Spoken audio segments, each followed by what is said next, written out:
হরে কৃষ্ণ। শুধু ভক্তমণ্ডলী আপনারা সব কেমন আছেন? সকলে ভালো আছেন? তো ভগবানের কাছে আশীর্বাদ করি আপনারা সকলে ভালো থাকবেন। তো আজকে সরস্বতী পূজা উপলক্ষে সকলকে জানাই আন্তরিক প্রীতি, শুভেচ্ছা, অভিনন্দন।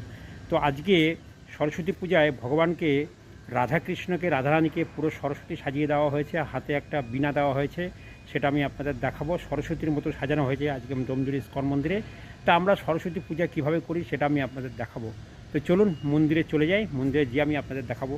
আর যারা যারা ভিডিওটিকে এখনও সাবস্ক্রাইব করেননি অবশ্যই সাবস্ক্রাইব করবেন, বেল আইকনে ক্লিক করবেন, কৃষ্ণ দাস টিভির সদস্য হয়ে যাবেন। তো চলুন চলে যাই আমরা মন্দিরে যে আমি আপনাদের দেখাই যে সরস্বতী পূজা আমরা কিভাবে করি।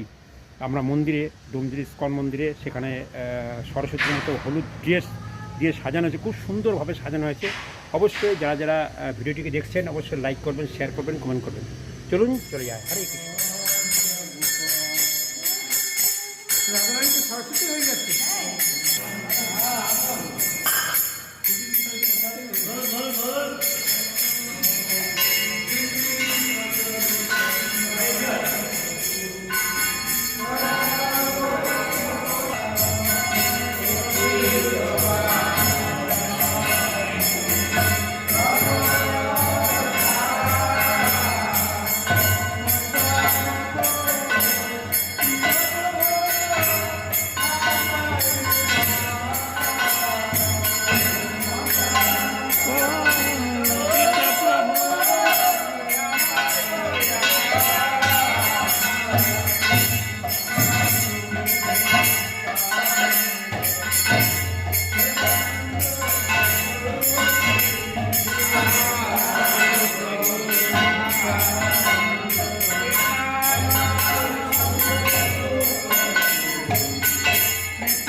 সরস্বতী পূজা আজকে মন্দিরে প্রচুর ভিড় দেখতে পাচ্ছেন।